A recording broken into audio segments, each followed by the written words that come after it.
It's a beautiful Thursday morning in the city of Lagos, Southwest Nigeria. My name is Damilola Ogunshakin. Let's go straight to the front pages of the dailies, and I'm starting with Vanguard. Vanguard is leading with Rivers crisis. Fubara'll will implement Abuja agreement. That's according to Rivers government. G27 lawmakers withdraw impeachment notice against governor. Drama as legislators move to withdraw Fubara'll's suit stalls. We have no instruction to withdraw suit, that according to government lawyer. We are not aware of withdrawal of notice as coming from ISGH. Tinubu's intervention a rape on democracy, that's according to IYC. Fubara'll's 100,000 naira Christmas bonus excites NLC and Rivers workers. Rivers crisis a threat to Nigeria's democracy. That's according to PDP senators. You can see that story on page 5. And the picture right below the story showing NNPC Limited's inaugural board of directors meeting. And on page 9 it says that Senate screens 11 Supreme Court justices. Now right below the banner there's a picture showing the former president of Nigeria, Goodluck Jonathan, and his wife, Dame Patience. First Lady of Nigeria, Senator Tinubu, His Majesty Olu of Warri Kingdom, Queen Consort, Warri Kingdom, and we have a former head of state, General Yakubu Gowon, and his wife, Victoria Gowon, during the Christmas carol service at the presidential villa, Abuja, yesterday. The stories above on page 8, YULETIDE. Tinubu cut transport fare by 50%. On 31, financial analysts raised concern over rise in Nigeria's debt. Lastly, on Vanguard newspaper, power supply worsens as key plants shut. You can see that on page 19. Now the Punch newspaper. Punch is leading with a 50% transport subsidy. Federal government slashes into state fares. Labour knocks at government. NLC begins a free train ride today. NLC TUC says government confused, demand wage award. Katsina, Gombe, Plateau, Delta transporters, others claim ignorance of subsidy. You can see that on page 2. And the stories below on page 4, man arraigned for stealing 25 million naira in Lagos. Military uncovered 636 illegal refineries, says it's 21 million liters crude. Peace deal. Rivers Assembly withdraws Fubara'll impeachment notice. Stories above. We have Reps Probe NNPCL JV deals, $60 billion revenue loss. And last on the front page of the Punch newspaper, Army retires 113 general, pledges support for democracy. You can see that on page 2. Now the Guardian newspaper. Guardian is leading with Correctional service 78,000 for 46 inmates in their straits, over 750 naira daily feeding cost. On page 4, Yaba Psychiatric Hospital records 100% admission spike, says a CMD. Tinubu slashes fare by 50% for travelers during YULETIDE. Why Nigerian universities are ranked low globally. Akpabio sweating along into 10th Senate, declares Umari and Gardens seats vacant. You can see that on page 29. A public debt rise to 87.91 trillion naira despite $1.57 billion drop in external components. Lagos, Ogun, Nigeria's most economically viable states, says report. And lastly on the Guardian, time to prosecute indicted electoral offenders. You can see that on page 12 of the Guardian newspaper. Now the Nation newspaper. Nation is leading with YULETIDE. Federal government offers free train rides to travelers. Bus passengers get 50% rebates. And right below the banner, we have a Mosul or Shomole exchange salvos over APC Torso. Bond, promissory notes, contractors' bills pushed debt profile to 87.91 trillion naira. Right above the banner, Rivers G27 withdraws sack notice to Fubara'll. Nigeria equities market value hits 40 trillion naira. Tinubu asks Senate to clear 11 justices for Supreme Court. Lastly on the Nation, 2 APC senators seat declared vacant. Enters Senator Lalong. You can see that on page 4 of the Nation newspaper. And that's all we have on the front pages of the dailies. Join us after the break as our guests to be analyzing these stories. Welcome back. If you are just joining us, this is Today News on Vanguard Live. My name is Damola Ogunshakin. To analyze the front pages of the dailies this morning is Mr. Oludari Maiwa. He is the publisher of Global Financial Digest. Good morning, Mr. Maiwa. Good morning, Damola. Nice to be here today. Yes, and how are you preparing ahead of the Christmas celebration? Yeah, we take it day at a time. As it comes, we take it, but no just preparation really. All right, let's move straight to the front pages, and we'll start with the story in Rivers State. Parties in Rivers State yesterday, they commenced moves to end the crisis with the Rivers State Commissioner for Information and Communication, saying that Governor Fubara'll would implement the agreement brokered by President Bola Ahmed Tinubu at the presidential villa Abuja on Monday. What do you think about the agreement with Governor Fubara'll? Thank you very much. First of all, we need the intervention. Yes, is actually expected because of its impasse between the Godfather and Godson. And the Godfather is with the president, in the president cabinet. Whatever happens, we have impact on the president, on the president administration. And his Godson is the governor in another political party. So your case, it has impact on both parties, both PDP and APC. But notwithstanding that, I think the agreement or the truth is lopsided. It favors more the Godfather than the Godson.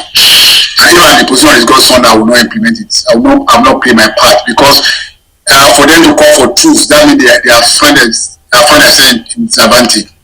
Don't forget the 25 or 27 members of the PDP who are in the Rivers House of Assembly decamp to APC, and their seats were declared vacant. So automatically it has become a constitutional issue.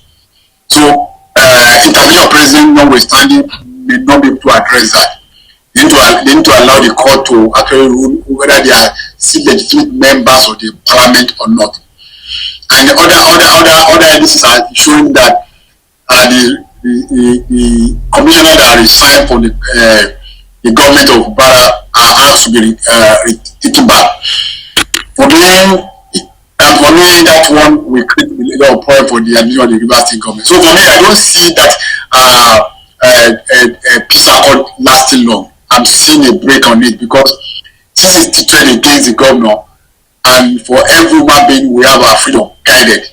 And if the governor probably try to implement that agreement, it may end up being a slave to the Godfather, really.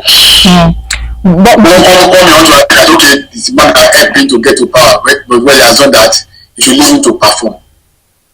But do you think the governor should start with the implementation in the first place if you know it's not going to last?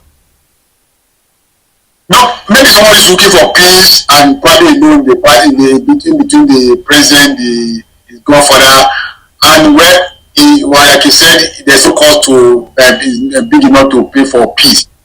Try to, without giving the opportunity to review the entire process, he may have probably signed it, and going back to his state and meeting with the elders of the state, he may have realized that, wait a minute, your agreement, your pact treated against him. Take for example the people 27 or 25 that have vowed to impeach me. They are still, despite that they are withdraw the impeachment notice, they are still at war, because there are a lot of things that need to be said to along that line. So they may still come back and weigh the big stick against him. Secondly, taking back those commissioners that resigned on personal account back to the cabinet, it means that he's living in the midst of enemies who may entirely sabotage his government. So these are the implications of those things that need to be actually digested and look at it and comprehensively before you can say, okay, yeah, I will have to implement this kind of thing. Behind the scene requirement from his Godfather from the state to him. So for him, if he really want to serve the people of the state, he need to put his foot down and say, look, I'm the chief executive of this state. Regardless of ambition for second term, he has the first time in his hand. and he should do everything within his power to ensure that he entrench his position against his godfather in that state. And he can do it. It has happened in many states, happened in Enugu, happened in several states like that. And it's the only place where government has worked in this country today is Lagos. And Lagos cannot be compared with other states. When Shomoni want to try that, it fails. So this man should actually go ahead and take charge of his government, regardless of whatever agreement they have. I'm not sure that should be hold water. That would be my position on that. Well, before the president intervened, many people were calling him that he should intervene in the issue. So, do you commend him for his intervention now? Yeah, I commend the president. He's the father of all, the president of the nation. You need to intervene, to step in, but for me, beyond that, beyond his intervention, what I would expect the president to say is, okay, share the sword, go back to the table and discuss and finalize your truce, peace accord, and probably supervise how they sign it. For him to be involved in the drafting, negotiation, for me that is probably the way I don't expect to go that distance. What I actually expect the president to say, look, call the two parties together, go and discuss your issue. I don't want crisis. I don't want insecurity in your state. I don't want this thing to be there to cause a bloodbath in the state. But go and negotiate and discuss your issue, and let us see it and look at and come back with your agreement. Then you can supervise the sign of it. But for you to supervise the arrival, to arrive at a particular truce that does not favor the sitting president, sitting governor, for me, it's defeated the whole exercise. Still talking about the president Bola Ahmed Tinubu yesterday directed a 50% cut in land transportation fares from today to January 4, 2024 across the country. What do you think about this move? Good policy for government to feel the pulse of the people and want to give back to them to reduce the pressure of transportation at this period of time is a very good policy. But was it well thought out? Will it have a desirable impact on the masses? These are the questions that need to be answered. First of all, the timeline. We took a decision on Wednesday, especially on Thursday or Wednesday, especially on Thursday or Friday. For me, there is inadequate preparation. Our transportation in Nigeria is not coordinated by president. It's coordinated by pocket of companies, pocket of individuals. And how are you to coordinate these people to ensure the maximum benefit for the people you are targeting? These are the issues. There will be lack of accountability, there will be lack of transparency, there will be racketeering, there will be corruption. You blame it. What if I go to a park, for example, and say, okay, president, you reduce the cost. What is the cost of transport from here to Ibadan, for example? Who fix it? I will fix at least 50% of that cost. There are many lacunas in the whole process, and for me, I don't think the government has enough time to think through the process before the yes is a good idea, but it's loaded with public traps that can backfire on both government finance, and the people targeted may not be able to benefit from it. Well, I can get to transport them and go to Benin and say the man say it's 50,000, that is 100,000 transport to Benin, I have to pay 50,000. What has government done to me? What was the cost of the price? What was the cost of fare between here and Benin prior to the announcement of that policy? And what is the naturally the transporter hike their prices, especially during this period. So how do you measure? How do you arrive at the cost of transport at every point in time to ensure that the people benefited from it and the transport does not take undue advantage of the situation? These are issues that the government need to answer. And for me, government will probably limited to the system where they have complete advantage, where they have complete control over it. How do we address the issue of the individual transporters who move from Lagos to Ibadan, who move from Lagos to Ife or Osun and the inner places? How do we address those points? How do we bring them to the loops to ensure that they conform with the government intervention? So there are so many questions nothing to be answerable in policy. And for me, it's going to end up wasting government resources and probably benefiting few public officials who are put in charge of this thing, and the people targeted may not benefit from it. Now let's move away from that. The Nigerian Correctional Services said no fewer than 58,836 inmates in the 253 correctional centers nationwide are awaiting trials, and 78,446 inmates in there over 750 naira daily feeding costs. What do you think about this? Because of bread for today, yes, bread is going for between 120 and 150 per loaf. So if you are getting 500 naira for a day feeding, that is your official budgeting. You are not put into rate, into consideration the cost, the corruption element. You are not put in consideration the cost to the contractors and the back parts and the rest. Probably at the end of the day, you don't have more than 200 or so, 300 available to feed individuals. And what do you think the individual can buy as food in a day? Not one meal. I mean, adequate for them. And I am sure the government is constrained by finance and the rest. So it's a fix. So you can imagine the situation these people will find themselves at this point in time. The terrible situation in terms of feeding that the prisoners, the people awaiting trial people will face. And may God help them. That's what I'm going to be my prayer for that. That money is inadequate. And I'm not sure government is in a position to actually increase that money, and that's why people have to urge government to actually decongest the prison. There are many people in prison today in correctional centers. They are not to be there. They are waiting trial for many years. They are not taken to court. They are paid just repetitive. Some are waiting to pay fine and the rest. And government need to decongest the system to ensure that it's only people who should be there that are there. And in country, a very advanced country, the correctional center are privatized in such a way that government is not investing in it and private take over the place. And there's a funding system for prison system in the US, in the UK, and the rest. Probably it's time for government to start looking at those process or reform so that the burden of the government and not treating the prisoners as animals, because that's what you think you have someone to feed with about 300 naira per day. That's what you amount to when you remove all those. Mr. Dayo, you said not treating them as animals.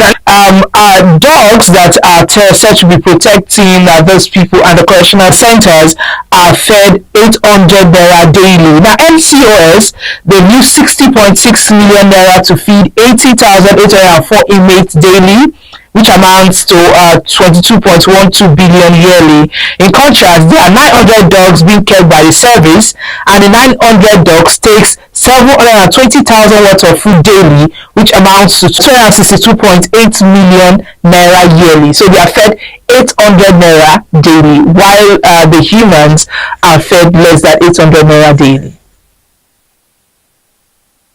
I'm sure you are referring to what you show us that the animals are better fed than the human being. But don't forget, those dogs you are talking about, they are even for private places. The private owners of those the dogs in the house are eating better than the people who know the house, because they are special breeds, they are special drugs, and they are, you cannot starve them. You are starving them, you are creating problem for yourself. Not kept for just the form of it, they are kept to protect for security purpose. And there are more investment in those dogs, but if you don't feed them very well, they will go away and they turn against them. So they require more money. So they are not treated as animals, so to say. And those ones are not treated like animals, they are treated like elite. All their foods are special. But notwithstanding that, what I'm saying is that regardless of whatever is being on the animal, the people who are either waiting trial or who are in prison for one reason or the other should not be treated below standard and at least minimal invisible feeding requirement. No, government should ensure that they are actually adequate, because if they are staffed in prison and they are treated in that manner, the position when they get out of the prison, they will want to fight back at the society and return back to crime, which should be we should be a backlash on the society. That's exactly what I'm trying to make along that line. Really, that they should not be treated in that manner, in a way that there should be some form of funding to actually provide for them. I think minimum basic minimum for them, so that we will not be treated like you are treating a goat, a fowl, for example. That's exactly the point I'm trying to make. All right, it seems we lost there. Let's just send it on a lighter note with Mr. and Mrs. this morning. And the first person speaking is Mrs. Mrs. says, what rubbish are you talking about? There's a difference between family planning and planning another family. And Mr. says, who is planning another family? We've tried some family planning methods, but it didn't work. I just want to try them with another woman. That's all. Mr. seems to be playing with fire. Well, I would like to know what you think. So leave your opinions in the comment section. My name is Damola Ogunshakin.